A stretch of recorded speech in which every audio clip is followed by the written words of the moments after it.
ఒకరేమో లిక్కర్ కేసులో ఉండి జై తెలంగాణ అంటారు. ఒకరేమో ప్రజల సొమ్ము తీసుకొని దొంగతనం చేసి జై తెలంగాణ. మీకు ఈ పేటెంట్ రైట్ ఎవడిచ్చిండు? మీ పార్టీలకెళ్ళాం నై తెలంగాణ. భారత్ రాష్ట్ర సమితిని మార్చుకుండ్రు. ఇక మీకు అడిగే నైతిక ఎక్కడిది? అసలు జై తెలంగాణ నైతిక ఎక్కడ అయితే హక్కు ఎక్కడి వాళ్ళకు? చేస్తారు. చేసేది దొంగతనం, బయటకొచ్చి ప్రగల్భాలు. దాంట్లో అందుకనే చెప్పిన అలీ మిషన్ టెస్ట్ చేసినట్టు నువ్వు వ్యవస్థలను టెస్ట్ చేయకు. ఏసీబీ నిన్ను ప్రశ్నిస్తుంది కానీ ఏసీబీకి నేను ఇది చెప్పినా దానికి ఇది చెప్పినా నీకు చెప్పమని చెప్పిరా నీకేమన్నా? లోపల అరెస్ట్ చేస్తే సింపతి వర్కౌట్ అవుతున్నది కేటీఆర్ ప్లాన్. ఇప్పుడు అట్లా అనుకుంటే ఇన్ని అరెస్టులు ఉన్నాయి బ్రదర్, మరి ఎందుకు వర్కౌట్ కాలేదు? ఇప్పుడు చంద్రబాబు నాయుడు గారిది, రేవంత్ రెడ్డి గారిది మీరు సెంటిమెంట్గా తీసుకుంటారు కదా, ఇది వాళ్ళు అరెస్ట్ అయ్యి నేను ముఖ్యమంత్రి అయినరు, నేను కూడా జైలుకి పోతా, స్లిమ్ అయితే బయటకు వచ్చి పాదయాత్ర చేస్తా అంటున్నారు కదా. అది పక్కన పెట్టు. మరి నీకంటే ముందు మీ చెల్లె అరెస్ట్ అయిందని మన ముఖ్యమంత్రి గారు అన్నారు. మరి ఆమెకా నీకా అనే దానికి విషయం పక్కన పెట్టు. దొంగతనం చేస్తే సానుభూతి వస్తుందనే ఈ కల్చర్ ఏదైతే ఉందో, అంటే ఎంత దొంగతనం అన్నది 2-3 రోజులు జైలుకి పోతే క్రేజ్ పెరుగుతుంది. అంటే ఇక దొంగతనం చేయమన్నట్టా ఏమన్నట్టు? ఇప్పుడు ఆ పుష్ప సినిమాల కాక ఏంది చందనం దొంగ, ఎర్ర చందనం దొంగలు హీరోలు అన్నట్టుగా దొంగతనం ప్రజల సొమ్మును దోచుకొని జైలుకు పోతే క్రేజ్ పెరుగుతుంది. అంటే ఇది ఎట్లా? అంటే ప్రజలు సొమ్ము వాళ్ళకు చెందాల్సిన సొమ్ము దోచుకోవడాన్ని హర్షిస్తున్నారు అన్నట్ట. కాబట్టి ఇవన్నీ కూడా ఒక చీప్ టాక్టిక్స్. అందుకనే డెఫినెట్గా మా ఉద్దేశం ఏంటంటే, ఒకటి ప్రభుత్వంలో ఉన్న ఇక్కడ మేము రాజ్యాంగబద్ధంగా వ్యవహరించడం అనేది మేము చేయాల్సిన విధి.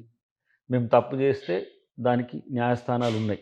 ఏ స్థాయి ఇప్పుడు లగచెర్ల ఉన్నది, లగచెర్ల ఇష్యూలో ప్రజలు వ్యతిరేకించిండ్రు, రైతుల మధ్యకు రౌడీలు తీసుకొచ్చి ఆడ గొడవలు చేసిరు. అయినా ఇట్లాంటి సంఘటనలు జరిగితే ప్రభుత్వానికి తలవంపు అనుకున్నాం, దాన్ని విత్డ్రా చేసుకున్నాం. అట్లనే ప్రజలు కోరుకుని, ఇప్పుడు ప్రజలు మాకు ప్రతిపక్షంగా కనబడుతున్నారు, వీళ్ళు కనబడట్లేదు. కాబట్టి ఇక్కడ మేమనిచ్చేది ఏంటంటే, బీఆర్ఎస్ కూడా బీజేపీతో పోటీపడి నేను నువ్వా మేమిద్దరం రెండో ప్లేస్కి ఏందని వాళ్ళు కొట్లాడుతున్నారు. అట్ ద సేమ్ టైం బీఆర్ఎస్ను బీజేపీ ఏం హామ్ చేయదు. ఎందుకంటే ఇప్పటివరకు కేసీఆర్ మీద కానీ కేటీఆర్ మీద కానీ ఎక్కడ కూడా కేసు ఏం పెట్టలే. మేము పెట్టిన కేసులో ఈడీ ఎంటర్ అయ్యి ఎట్లా అయిందని చూస్తుంది తప్పితే, వాళ్ళు అవినీతి చేసిందని మేము అధికారంలోకి వచ్చినాము, అసలు అవినీతి చేయలేదు అన్నట్టుగానే బీజేపీ వ్యవహారశీలు ఉన్నది. మీరు కవిత అరెస్ట్ తర్వాత, కేటీఆర్ ఈడీ కేసు తర్వాత కూడా ఇప్పటికి కూడా ఇంకా బీఆర్ఎస్ బీజేపీ ఆరోపణ. నేను ఇప్పుడు అసలు ఏంది, మాకు అనుకూలులు ఎవరు, వ్యతిరేకులు ఎవరు? దీంట్లో మాతోనైతే బీఆర్ఎస్ లేనప్పుడు గోడ మీద పిల్లిలా ఉన్నా మాకు ఉపయోగపడేది అయితే కాదు కదా. అటు జగన్ అట్లనే ఉన్నాడు కదా, బీజేపీతో ఉన్నట్టేం లేడు. కానీ వాళ్ళు కూటమి కట్టి జగన్నే ఓడగొట్టిండ్రు. ఇక్కడ కూటమి అక్కడనేమో ఓపెన్గా కూటమితో కట్టి లబ్ధి పొందారు, ఈడనేమో రహస్య ఒప్పందంతో వాళ్ళు బలపడ్డారు. కాబట్టి ఇప్పుడు ఎక్కడైనా బీజేపీ పరిపాలన విధానాన్ని కేసీఆర్ కేటీఆర్ వాళ్ళ ఫ్యామిలీ విమర్శిస్తున్నట్టు, ప్రశ్నిస్తున్నట్టు కనబడుతుందా? సో ఈ కేసుల నుంచి మమ్మల్ని కాపాడు. ఇప్పుడు కాళేశ్వరం వస్తున్నది, కాళేశ్వరం కమిషన్ ముందు కేసీఆర్ అటెండ్ కావాలని వస్తున్నది. ఇట్లాంటప్పుడల్లా నన్ను ఏదైనా చూడు జరమయ్య కానీ చెప్పని బదిలాడు. ఇప్పుడు వీళ్ళ అధిష్టానం ఉన్నది ఇప్పుడైతే గజ్వేల్ ఫామ్ హౌస్లో ఉన్నది కదా, మరి వీళ్ళు ఎందుకు ఢిల్లీకి పోతున్నట్టు? దీన్నే కదా వాళ్ళ అధిష్టానం ఉన్నది. సరే కొన్ని ఇష్యూస్లలో ఈడీను వాటిని కలుస్తానికి పోవచ్చు కాక, కానీ బీఆర్ఎస్కు మేజర్ సోల్మేటు అధిష్టానం బీజేపీ. అది బీఆర్ఎస్ కాదు, బీఆర్ఎస్ఎస్ అని ఈ మధ్యన మా ముఖ్యమంత్రి గారు అన్నది మీరు చూసింది కదా. అది ఊరికనే వేగ్గా స్టేట్మెంట్ ఇవ్వరు కదా ఒక ముఖ్యమంత్రి స్థాయి వ్యక్తి. కాబట్టి మాకు ఆ అంచనా ఉంది. ఇక్కడ రేపు బీఆర్ఎస్తో కూడిన బీజేపీ ప్రతిపక్షంగా వస్తుందా, విపక్షంగా వస్తుందా చూడాలి.